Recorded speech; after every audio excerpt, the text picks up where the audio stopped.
Ini sudah kira-kira 5 ceramah ini. 5 ceramah ini. Saya betul-betul menekankan urusan syukur kepada Allah. Jadi artinya, ungkapan puji dan syukur itu bukan sekedar pemanis pembukaan ceramah, enggak. Tapi saat ini, Bu, ini syukur itu betul-betul kudu dilebokno jerone ati. Betul-betul bersyukur. Karena apa? Karena saat ini, Pak, kira-kira ya sebulan terakhir lah ya, atau 2 bulan terakhir, itu berita kematian itu koyok cedek ndek kuping. Iya, Banda. Sampai kita ini dengar berita kematian, itu kaget, plus gak percaya. Loh, gak keliru wong ta? Mesti gitu. Sampai wis ngecek apa durung? Engkau salah. Engkau tibakno wonge liya gitu loh. Itu artinya apa? Artinya kita meyakini bahwa saat ini memang kita itu betul-betul khawatir jangan-jangan nanti yang diberitakan itu kita dan orang lain juga kaget. Artinya apa? Sehat ih. Lu wingi sik pengajian bareng aku. Lu mambengi ku lu mari bales WA aku. Lu wingi sore sik masang status kok. Nah, karena itu hadirin, kalau sampai detik ini kita masih diberikan kesehatan, wabil khusus dikasih rezeki umur, itu manfaatkan betul. Kenapa? Belum tentu setelah ini kita masih punya kesempatan. Nah, maka kita bersyukur kepada Allah dikasih nikmat sehat, dikasih nikmat kesempatan, dikasih nikmat iman Islam, dan modal utama untuk beramal itu umur.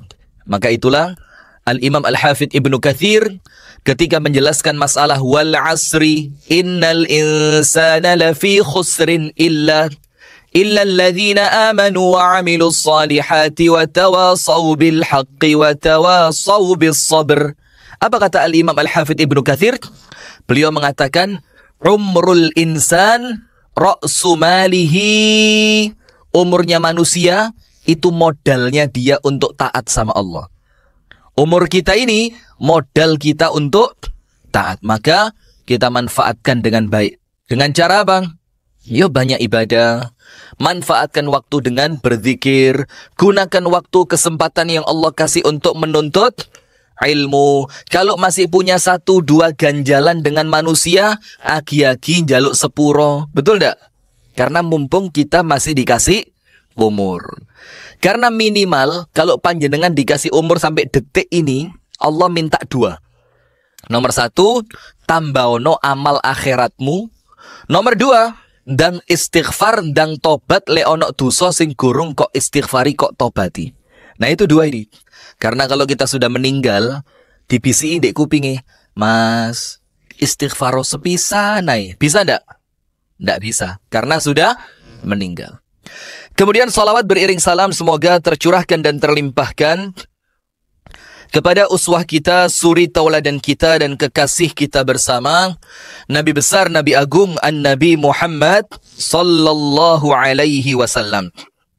Beserta seluruh keluarganya, beserta seluruh istrinya, beserta seluruh sahabatnya, dan seluruh di antara umat dan pengikutnya yang setia menjalankan sunnah, menjalankan tuntunan, dan menjalankan ajarannya Nabi Muhammad ila yaumil qiyamah.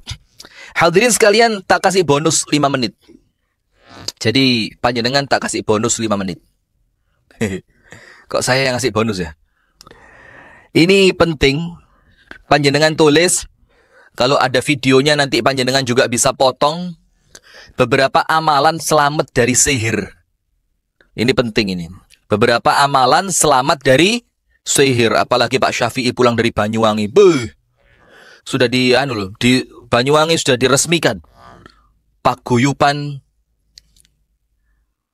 dukun, dan tukang santet se-Banyuwangi. Jangan-jangan Pak Syafi'i sudah ono sing owah iki. Nggak diapa-apain di sana ya. Nah,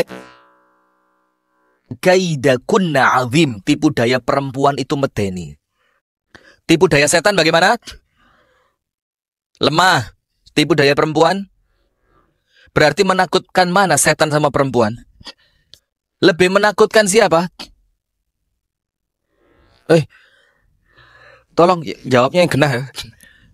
Nah itu begitu. Nah maka Allah sudah ngasih tahu sama kita, wes aja wedi. Orang-orang yang minta tolong sama setan, orang-orang yang kerjasama dengan setan, orang-orang yang taken MOU dengan jin yang setan itu kata Allah gampang dikalahkan. Nomor 1, Bismillahilladzi la yadhurru ma'asmihi syai'un fil ardi wala fis sama' wa huwas sami'ul alim. Itu dibaca 3 kali pagi, 3 kali sore. Apa Rasul mengatakan? Barang siapa membaca Bismillahilladzi la yadhurru ma'asmihi syai'un fil ardi wala fis sama' wa huwas sami'ul alim, lam yadhurhu syai'un. Ndak iso diganggu apapun. Nomor 1. Nomor 2. Ini khusus sore, menjelang sandikolo, menjelang adzan maghrib. A'udzu bikalimatillahi tammati min syarri ma khalaq. 3 kali sore. Kalau panjenengan membaca zikir ini, a'udzu bikalimatillahi tammati min syarri ma khalaq, dibaca 3 kali, maka jin gak mempan. Kenapa dibaca sore? Karena rata-rata tukang dukun mainnya kapan? Tukang santet mainnya kapan? Malam. Maka kita tutup sore hari itu dengan zikir anti jin dan setan. Maka panjenengan sepanjang malam insya Allah aman. Nomor 3. Banyak-banyak baca ayat kursi. Abu Hurairah pernah sama Kanjeng Nabi disuruh jaga Baitul Mal. Hari pertama kurmone hilang, hari kedua kurmone hilang, hari ketiga Abu Hurairah nginep tidur di dalam Baitul Mal. Penasaran sopo sing nyolong. Ternyata malam ketiga malingnya masuk ngambil kurma, ditangkep. Ternyata seonggok jin. Jin itu apa? Seekor, sebatang, selembar, siapa? Sesosok jin. Ditangkep. Jinnya ketakutan. Jinnya ngomong, wes tak kandani ilmu. Kalau ilmu ini sampean amalkan, aku dan teman-temanku gak iso ganggu sampean. Saya dan teman-teman saya tidak bisa ganggu. Tidak bisa masuk ke rumahmu, tidak bisa ngambil uangmu, tidak bisa ganggu istrimu, tidak bisa ganggu suamimu. Apa amalannya? Iqra ayatul kursi, wacanan ayat kursi. Dilepas sama Abu Hurairah, besok subuh ketemu Kanjeng Nabi, diceritakan, ya Rasul, tadi malam saya ketemu jin. Jinnya ngajari ilmu. Apa ilmunya? Biar saya tidak diganggu oleh mereka, disuruh baca ayat kursi. Apa kata Rasulullah? Sadaqaka wa huwa kadzub. Dia ngomong bener, padahal biasanya tukang ngapusi. Tapi kali itu dia berbicara yang benar. Maka ayat kursi minimal 3 kali. Isuk siji, sore siji, sadurunge turu siji. Itu amalan ketiga. Yang terakhir penutup, sebelum tidur ditambahi 2 ayat terakhir surat Al-Baqarah. Disebutkan dalam hadis, barang siapa membaca 2 ayat terakhir surat Al-Baqarah, Rasul mengatakan kafatahu, sama Allah dilindungi sampai bangun pagi. Maka 4 amalan ini bikin jin niku jampi-jampi ini busung.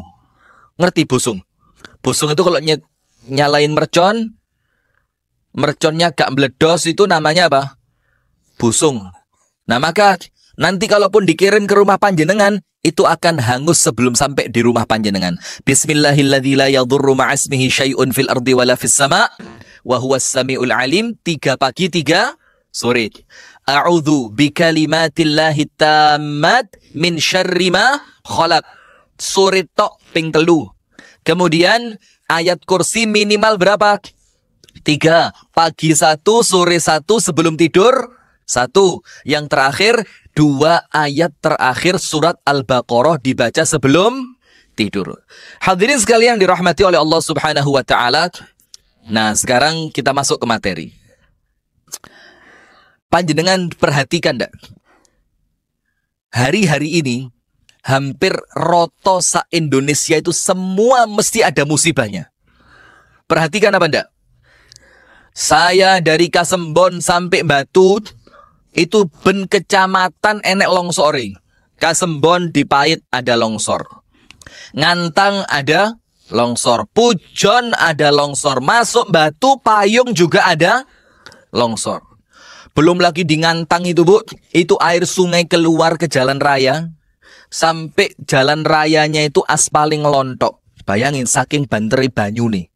Itu pembatas jalan raya yang terbuat dari besi dan bawahnya dicor beton, itu iso kalah mbek banyu sampai miring. Anda bisa bayangkan tuh kalau panjenengan yang lewat, wuih katut. Maka ada 2 orang yang hilang kan? Satu sudah ketemu, yang satu sampai hari ini belum ketemu. Nah, kemudian banjir di Kalimantan Selatan. Kemudian lagi gempa bumi. Kemudian durung maneh ngomong wabah corona. Artinya seakan-akan sekarang ini semakin hari kok gak tambah apik, kok gak tambah ayem, tapi kok perasaan tambah rusak. Nggih napa nggih? Biasane gak popoi, saiki kok maling ini. Loh, biasane lo gak tahu amber banyune, kok saiki malah banjir. Loh, biasane yo Masya Allah uwite gak enek sing roboh, lah kok iki roboh? Kabeh jaman biyen lek nandur pari be sampai panen ra tau roboh. Saiki kena udan sepisan wis. Nah, ini artinya apa? Kita mulai perlu introspeksi diri. Nah, ini kan musimnya corona. Maka ndak mungkin kemudian kita kumpul-kumpul bareng, istighosahan sak lapangan, bikin tablik akbar, kemudian ketika tablik akbar jamaahnya diajak tobat massal, disuruh istighfar bareng-bareng. Ini nggak mungkin karena situasi sedang tidak mendukung. Karena nggak boleh kumpul-kumpul banyak kan. Makanya Al-Amin juga dibatasi nih. Biasa 3.000, sekarang cuma 1.500 yang datang. Yang di kamera kan nggak tahu. Nah, maka kita bikin beberapa tips di pagi hari ini. Cara mencegah bencana tapi dari rumah. Apa amalan yang bisa kita lakukan di rumah? Yang apabila amalan itu kita lakukan hadirin, maka insya Allah kita akan selamat dari bencana. Bencananya tidak jadi turun, atau minimal kalau bencananya datang panjenengan selamat. Jadi menolak bencana, atau minimal kalau bencananya datang panjenengan termasuk orang yang oleh Allah diberikan apa? Keselamatan. Nah, poin pertama, panjenengan harus tahu, tidaklah terjadi bencana kecuali karena siapa? Karena siapa? Coba di Ngantang menjelang talang air Kolingan Susu itu kan sebelumnya ada longsor besar. Itu sama orang-orang yang ngeruk tanahnya. Itu oyote uwit sing kantil, bukan kantil ya, yang ikut longsor itu ndak dibuang, dikelompokno di pinggir embong. Supaya apa? Supaya orang-orang tahu iki lho wite kari me oyote tok saiki katut longsor gak iso nahan lemah. Berarti bencana itu karena siapa? Karena manusia. Coba banjir rob. Kenapa awalnya? Salah satu sebabnya karena laut kita itu diuruk, lautnya diuruk, dibuat lahan reklamasi. Loh jenenge pinggir kene diuruk, pinggir kono ya tambah gede, betul ndak?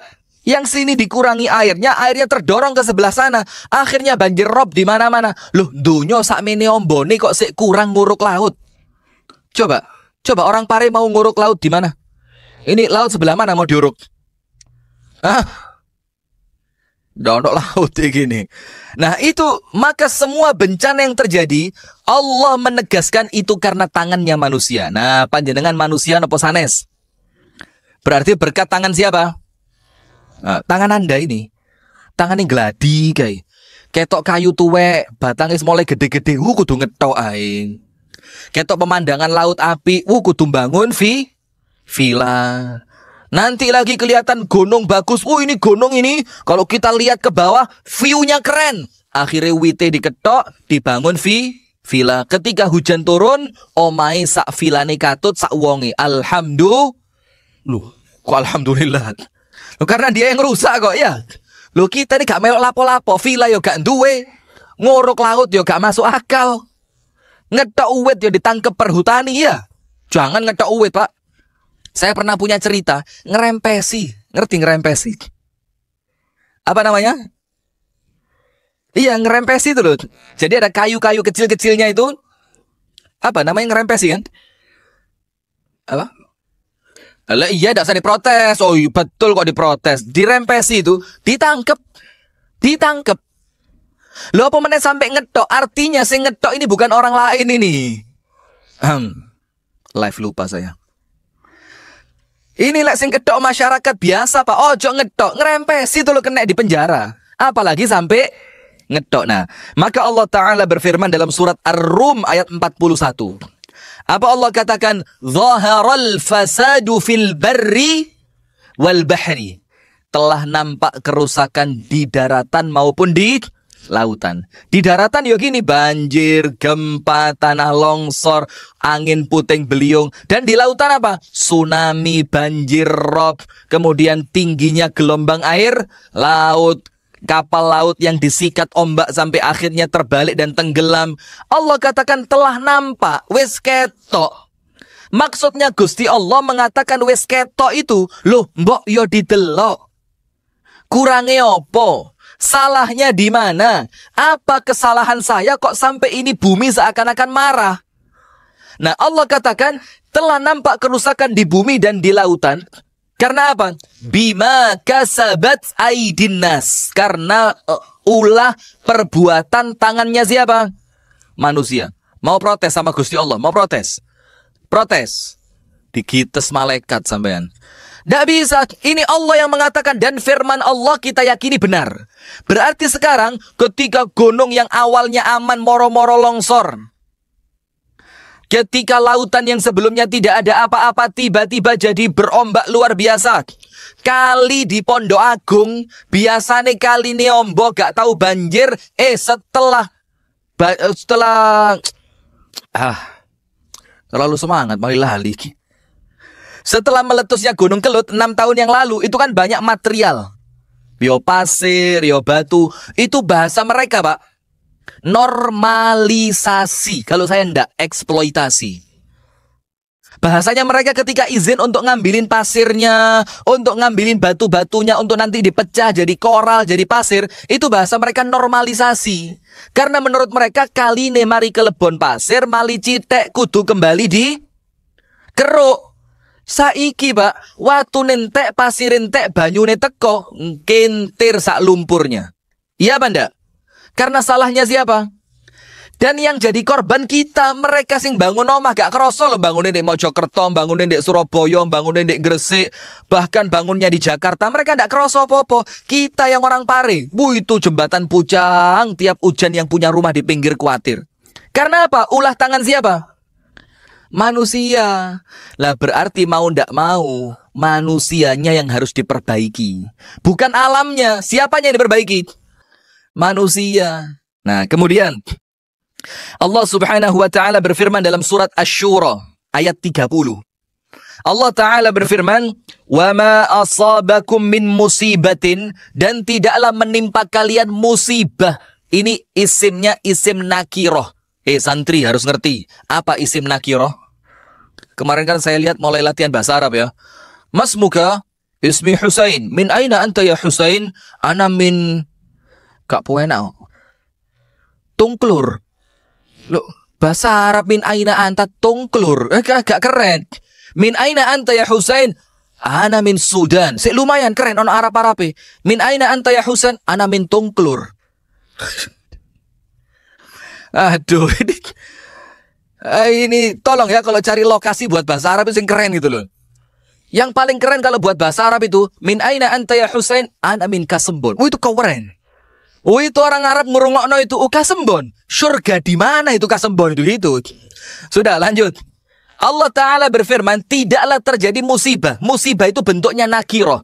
Dalam bahasa Arab, isim itu ada ma'rifah, ada nakiroh. Kalau ma'rifah itu bentuknya jelas, jumlahnya jelas.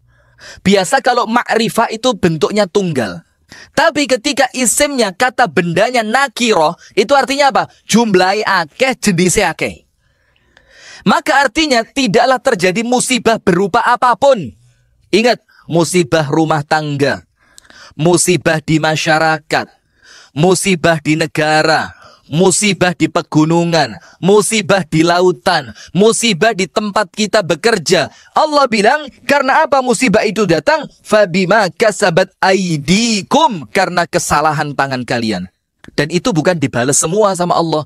Wa ya'fu an katsir.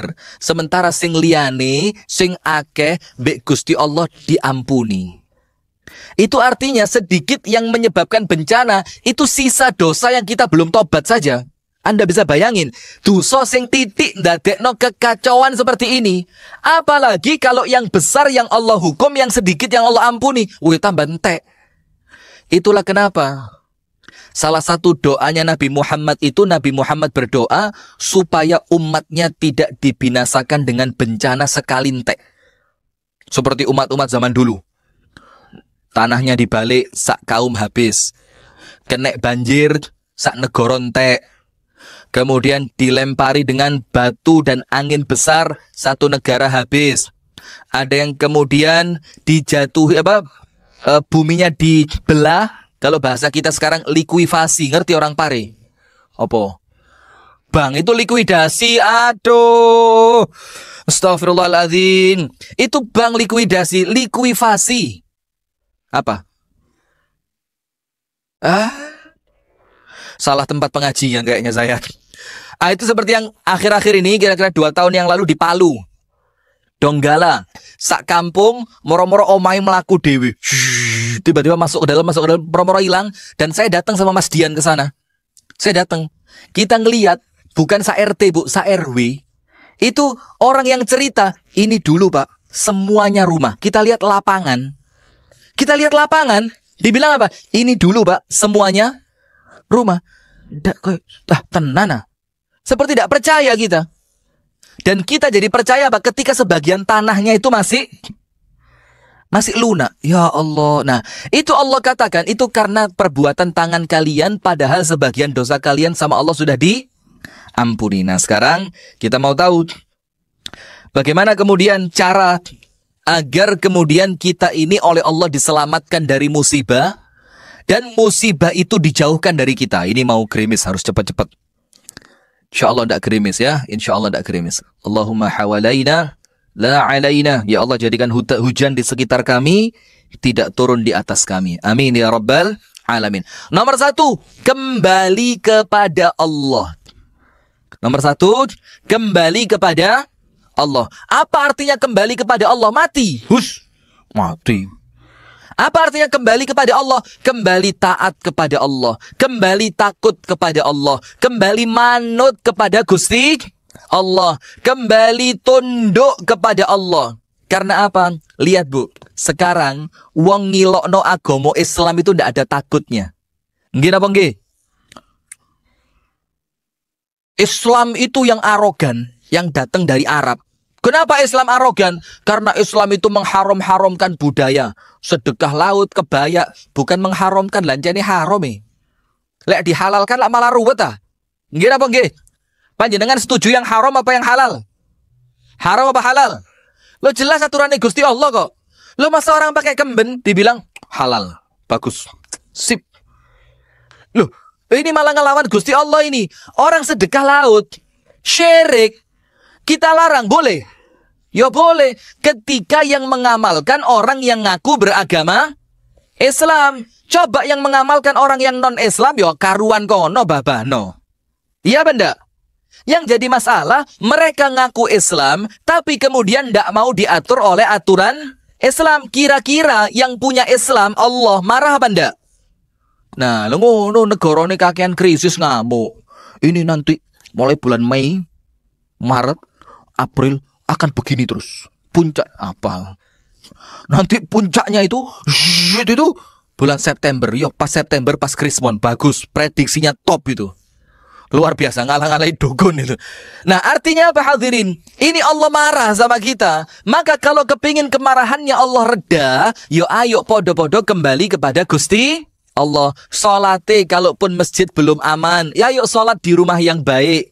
Ngaji nih, kalau biasa ngaji di masjid bareng-bareng, sekarang rumahnya jadikan tempat ibadah. Ngaji yo di omah. Biasa, tidak pernah datang ke rumah keluarga untuk silaturahim. Ayo ya Allah, Allah murka kepada orang yang memutus tali silaturahim. Aku tidak kepingin Allah murka, maka aku sambung tali silaturahim. Nah maka dalam surat Al-A'raf ayat yang ke-168, Allah subhanahu wa ta'ala berfirman, وَبَلَوْنَاهُمْ بِالْحَسَنَاتِ وَالسَّيِّئَاتِ لَعَلَّهُمْ يَرْجِعُونَ.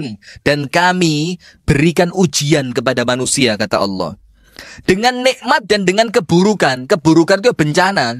Ya apa sih, usaha iki gagal, usaha iku gagal, nandur iki rusak, nandur iku rusak, bisnis rono gak cocok, rene gak cocok, kerjasama mbek kono gak pas, kerjasama mbek kene diakali.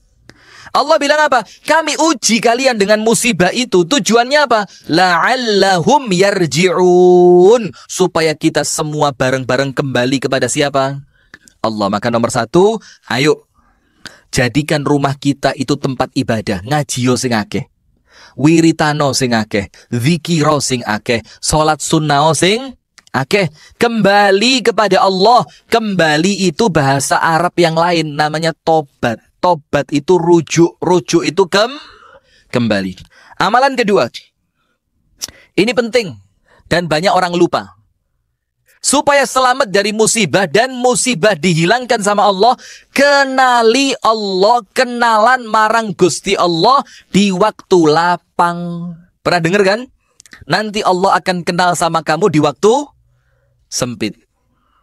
Nah kita ini lek pas sehat, lali mbek Gusti Allah. Lek pas soge, lali. Saya mau tanya ibu-ibu, sholat tahajud sampai nangis, itu pas ada masalah atau pas tidak ada masalah? Bu, pas suami mau nikah lagi gitu kan, langsung, wow, ya Allah. Nangis itu sampai, dihayati banget itu. Iya enggak? Coba pas tidak ada masalah, ekonomi bagus, anak-anak sehat kabeh, duit yo akeh, kayak enek masalah mbek tonggo, mbek koncone yo apik, sampai nangis. Ya Allah. Sampai pernah begitu? Diguyu mbek wong gendeng sampean. Gitu. Santri. Nah, maka artinya, ayo pas seneng, pas sehat, pas aman, itu kita banyak-banyak mengenal Allah. Dongo sing akeh, sampai sunnahnya sholat ketika baca ayat, itu Rasul bilang apa? Kalau ndak bisa nangis, tabaka. Apa tabaka itu? Pura-pura nangis. Karena dengan itu akan memunculkan perasaan khusyuk.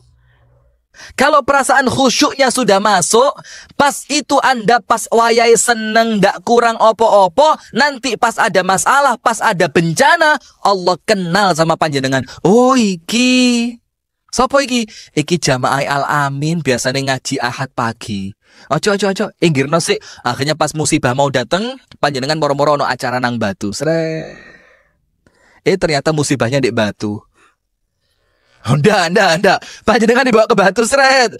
Ketika di sini terjadi musibah, panjenengan aman. Contoh, panjenengan tahu Nabi Yunus. Tahu nopo kenal? Tahu apa kenal? Tahu ya Nabi Yunus. Dimakan ikan cumi-cumi kan? Cumi-cumi. Dimakan apa? Ikan paus. Setelah dimakan paus, Allah katakan fi dzulumatin thalath. Ditutupi 3 kegelapan. Gelapnya malam, gelapnya dalamnya lautan, dan gelapnya perut ikan paus. Nabi Yunus ngomong apa dalam perut ikan paus? La ilaha illa anta subhanak, inni kuntu minadh zalimin. Betul? Terus apa? Malaikat laporan kepada Allah. Ya Rabbi, sautun ma'ruf min makanin gharib. Kok kenal suara iki? Iki suara sing biasanya wiritan, tapi engkau ngene bedo. Kok tempatnya bukan tempat biasanya, tapi ini namanya suaranya aku kenal. Kenapa? Saat durunge kena musibah biasanya apa? Wiritan. Maka suara panjenengan malaikat kenal, doa panjenengan Allah tahu, ibadah panjenengan Allah ngeliat. Pas ono musibah Allah langsung kenal. Jangan begini, gak tahu daftar, gak tahu sowan, moro-moro jaluk duit. Loh, jaluk duit sampai sopo? Anakmu. Loh, ibu sing ndi iki? Sampai bingung dia. Kenapa? Gak tahu kenalan. Maka ketika panjenengan minta doa, ketika panjenengan minta sesuatu, orang yang diminta, terutama Allah, itu ngelihat panjenengan, kok njaluke pas susah tok. Kenal mbek aku pas kate utang. Mari utang moro-moro ya koyo gak kenal i. Pengajian Ahad pagi di Al Amin yo ngono, aku lungguh ndek pinggire aku moro-moro. Siapa ya? Kayak pernah tahu. Gak usah pura-pura kon utang mbek aku kok kayak pernah tahu. Nah, coba panjenengan, ketika ada orang memanfaatkan panjenengan lek pas susah tok, panjenengan mangkel dak? Lek susah tok eling panjenengan, lek pas seneng panjenengan dilupakan. Mangkel apa ndak? Ya seperti itu kira-kira. Maka Nabi Yunus tadi dalam perut ikan paus dibelani malaikat, lapor sama Allah, ya Rob, ini suara kami kenal. Iki suara biasanya wiritan, suara biasanya zikir, suara biasanya berdoa, tapi kok tempatnya beda. Diutus sama Allah. Coba cek laut. Dicek laut. Nggak ketemu. Kurang jeru. Tambah dalam lagi. Nggak ketemu. Allah bilang di perutnya ikan. Laut, jeru, wetenge, iwak. Ketemu Nabi Yunus, diselamatkan. Bagaimana caranya? Ikannya diangkat ke pinggir pantai, tiba-tiba mengeluarkan isi perutnya. Nabi Yunus selamat atau celaka? Kuncinya apa? Kenal kepada Allah di waktu lapang, maka Allah akan kenal kepada kita di waktu susah. Bagaimana caranya? Yo pas lapang ake-ake silaturahim. Pas lagi seneng banyak-banyaklah ibadah.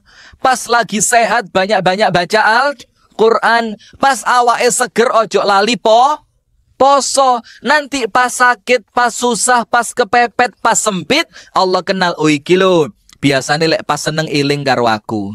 Saiki aku iling karo dhek. Maka dalam hadis dikatakan, ta'arraf ilallahi firraha ya'rifka fisyiddah. Kenali Allah di waktu lapangmu, maka Allah akan mengenalimu di waktu sempitmu. Nomor 3. Bagaimana cara agar kita dihilangkan dari musibah? Kathratud du'a. Banyak berdoa. Sekarang lihat.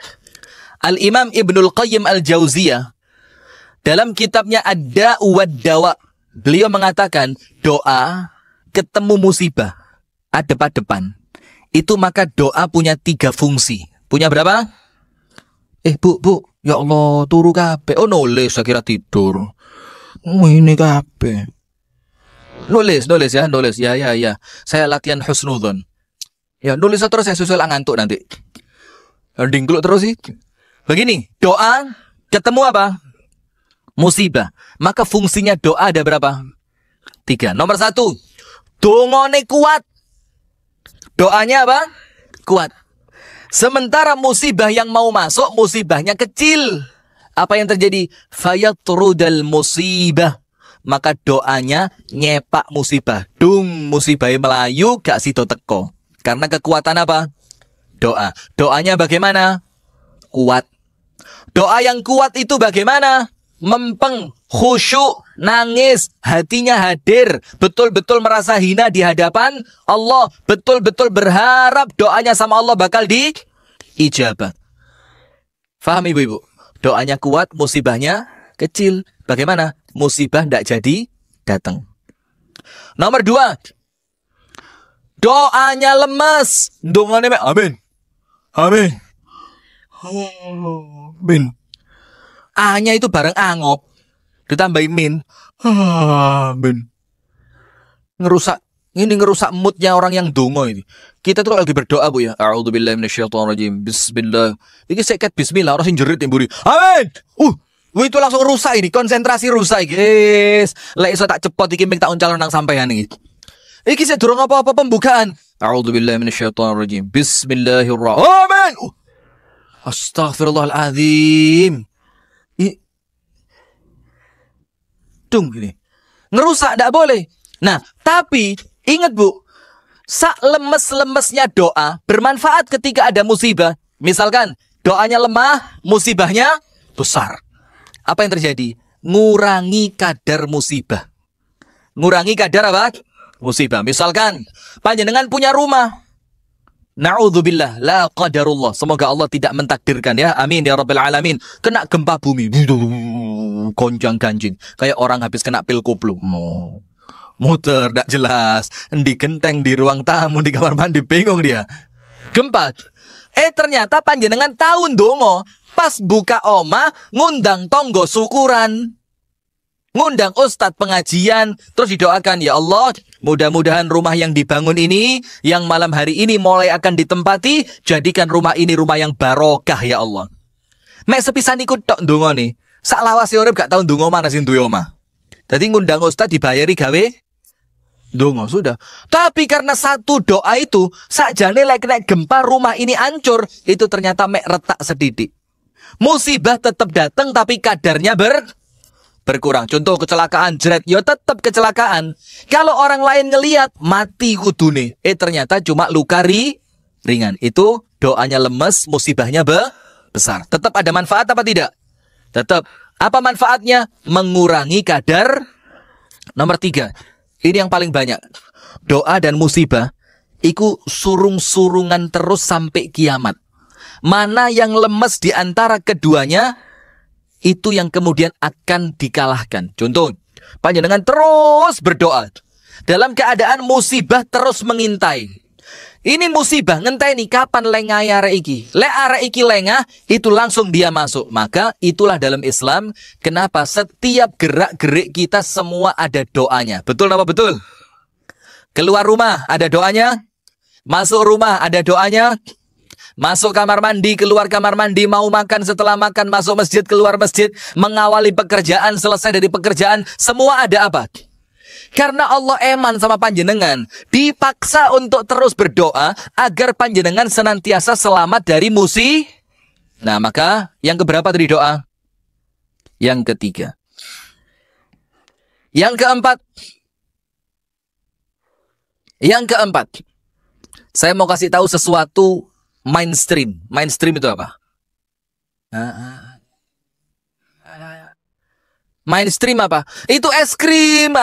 Mainstream itu es krim. Mainstream itu sesuatu yang sudah menjadi sesuatu yang apa? Angel kualat. Mainstream itu pokok sesuatu yang wis gelek dipikir menungso gitu loh. Walah bakal ini. Itu namanya mainstream. Ngerti ya? Seperti sinetron Ikatan Cinta itu. Itu ketika ceritanya bisa ditebak, itu jadinya ini sinetron mainstream. Itu ketika ceritanya bisa ditebak. Jam berapa, Bu, Ikatan Cinta? Jam berapa?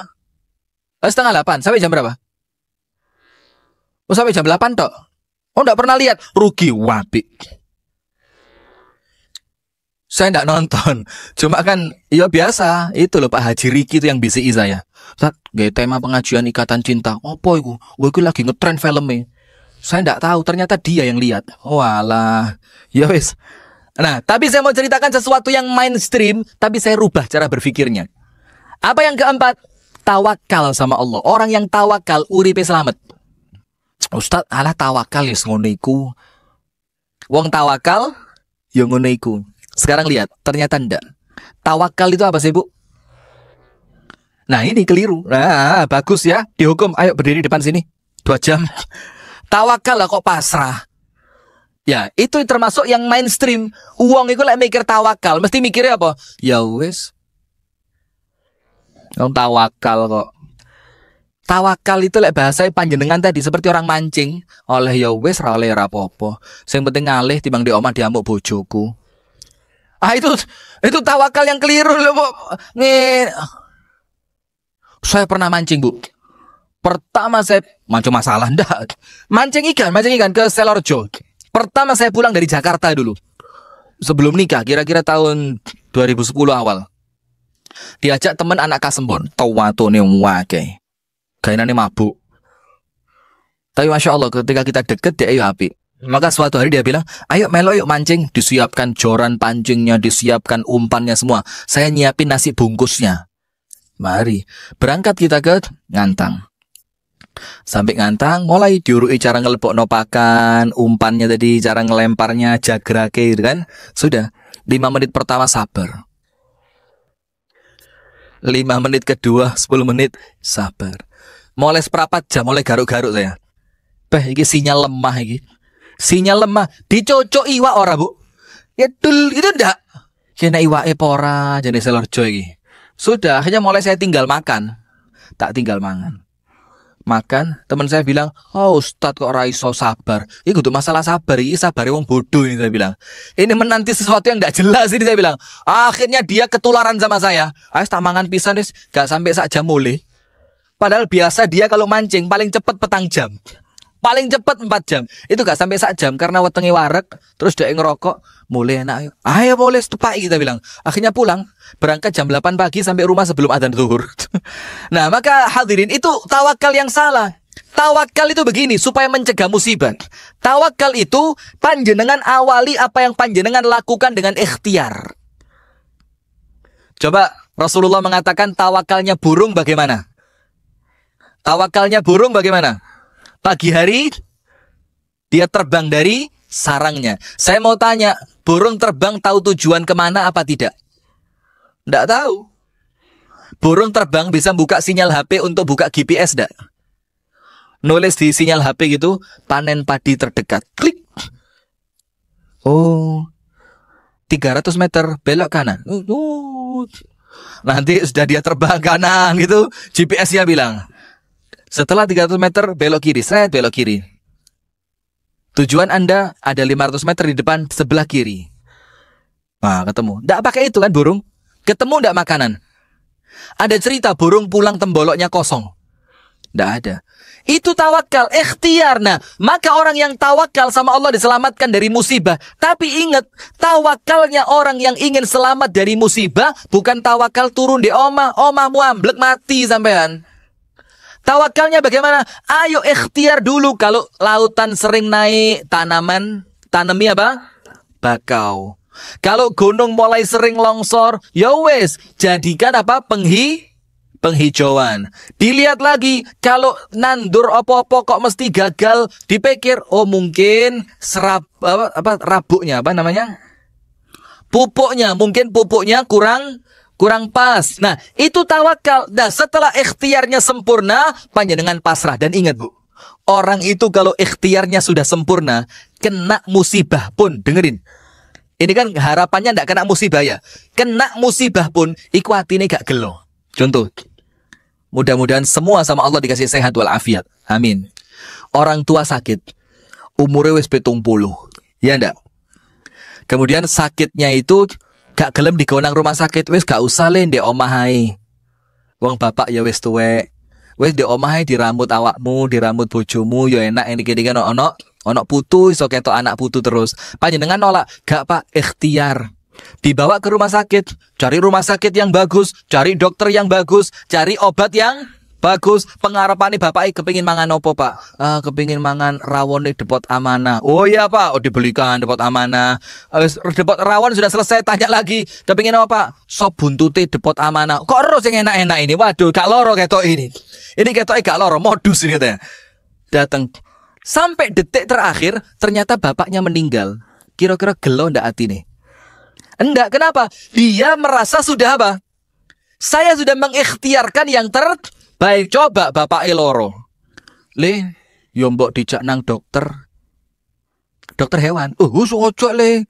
Bapak mungkin menungso kok dokter hewan gitu ya. Sudah, anaknya bilang, "Ra usah Pak, corona." Loh, beda urusan nih. Gak usah. Heman duit. Sudah, besok bapaknya semakin sakit. Ngomong, "Le, kok empane pengen rawon amanah yo?" "Ojo Pak. Rawon amanah jane yo enak, yo gak ono micine, tapi larang." Bukan karena apa? Medit. Menene maneh, "Le, kok kepingin sop buntut amanah Le?" Di mana sih amanah itu? Amanah terus Kasembon tuh loh. Nanti setelah rumah sakit itu kanan jalan tuh ada warung enak itu. Sudah. Sampai titik terakhir bapaknya meninggal. Nangis. "Ya Allah Pak, duitku akeh wingi gak nang dokter, kok gak tak tukokno rawon, gak tak tukokno buntut." Kenapa dia getonnya nemen? Karena sebelumnya dia tidak apa? Mengikhtiarkan. Maka Allah nyuruh kita tawakal supaya bebas musibah. Apa Allah katakan dalam surat At-Talaq? "Wa may yattaqillaha yaj'al lahu makhraja wa yarzuqhu min haitsu la yahtasib wa may yatawakkal yatawakkal 'alallahi fahuwa hasbuh. Orang yang tawakal sama Allah dicukupi. Tapi ingat, Gusti Allah niku nggih mboten sare, Gusti Allah niku nggih ningali endi sing tawakale bener, endi sing tawakale salah. Kalau Allah lihat panjenengan ikhtiar, Allah lihat panjenengan ikhtiarnya bagus, Allah lihat panjenengan Masya Allah semua sebab-sebab kebaikan dilakukan, apa yang terjadi? Allah akan mencukupi keamanan panjenengan. Ketika terjadi musibah, panjenengan aman. Tapi ingat, sebelumnya harus apa? Ikhtiar. Sekarang dua penutup dan ini pamungkas. Paling manjur menghilangkan musibah. Nomor satu istri. Astaghfirullahaladzim. Dari mana istri nolak musibah? Istri itu bisa jadi sumber. Kok istri? Istighfar. Ibu-ibu ini kadang-kadang, ya Allah, tolong ya pengajian berikutnya ibu-ibu taruh sebelah luar aja. Jadi ibu-ibu khusus wanita di timur masjid. Dalamnya laki-laki semua. Para popo, kayak layar aja, kasih layar yang besar, cek ngerungokno, delok tapi gak iso protes. Ya Bu ya? Setuju ya? Sakno heran. Sudah. Ini yang pamungkas, nomor berapa? Nomor berapa? Loh kok dua ya apa sih? Nomor berapa? 5. Istighfar. Dengan apa? Dengan istighfar. Panjenengan lihat. Anda buka nanti di rumah, jangan sekarang. Saya tahu. Lihat sekarang nanti malah bingung banyak. Buka nanti di rumah surat Al-Anfal. Al-Anfal ayat berapa? 33. Al-Anfal telu-telu. Apa Allah Ta'ala berfirman? وَمَا كَانَ اللَّهُ لِيُعَذِّبَهُمْ وَأَنْتَ فِيهِمْ. Wahai Muhammad, Allah tidak mungkin mengirimkan azab, mengirimkan musibah kalau panjenengan hidup di tengah-tengah mereka. Jadi kalau Nabi Muhammad masih hidup di tengah-tengah masyarakat, maka Nabi Muhammad itu salah satu tolak bala. Tidak mungkin musibah datang di tempat yang kanjeng Nabi Muhammad hidup di situ. Betul tidak? Maka Madinah, ketika Nabi Muhammad masih hidup di Madinah, pernah ada musibah? Tidak ada. Pernah gempa bumi di zaman siapa? Umar. Bahkan gempa buminya terulang. Sampai Umar ngomong, iki lek kedaden sepisan kas, sampean tak tinggal. Aku gak gelem tinggal di Madinah. Kenapa? Tidaklah terjadi gempa bumi kecuali karena dosa. Nah, sudah. Sekarang saya mau tanya, Nabi Muhammad hidup di tengah-tengah kita, tidak mungkin terjadi bencana. Sekarang Nabi Muhammad masih hidup atau sudah meninggal dunia? Opo maneh meninggalnya di mana? Medina. Medina pare berapa meter? Google Map. Waduh, kono Medina kene. Meditan. Susah. Nah, tapi ada cara kedua. Nabi Muhammad wafat, penyelamat hilang. Ternyata belum. Apa itu? Ada cara kedua. وَمَا كَانَ اللَّهُ مُعَذِّبَهُمْ وَهُمْ يَسْتَغْفِرُونَ. Dan Allah tidak akan mendatangkan musibah dalam keadaan orangnya senengane istighfar. Nah, ingat, istighfar paling titik supaya Anda dikatakan orang yang banyak istighfar, itu paling dikit sedina kudu monco 300. Dalam salah satu ucapannya ulama, aqallul aktsarina 300. Orang itu dikatakan memperbanyak. Oh, iki lho akeh sholawat, iki lho akeh zikir, iki lho akeh istighfar, iki lho akeh maca Quran. Itu memperbanyak yang paling sedikit ketika sampai batas 300. Berapa? 300. Dicicil angsal boleh. Pakai alat klik. Yo ndak apa-apa lek gelem. Walaupun itu yo kok empane hitung-hitungan eram. Ya, tapi tergantung niatan masing-masing. Dihitung. Oh, 120 tambah astagfirullah. Oh, alhamdulillah 300. Selesai. Setelah itu ditambah, lho monggo kersa. Nah, maka untuk supaya Anda tidak diazab, tidak dikarimi bencana, dan kalaupun terjadi bencana panjenengan selamat, kedah kathah nopo?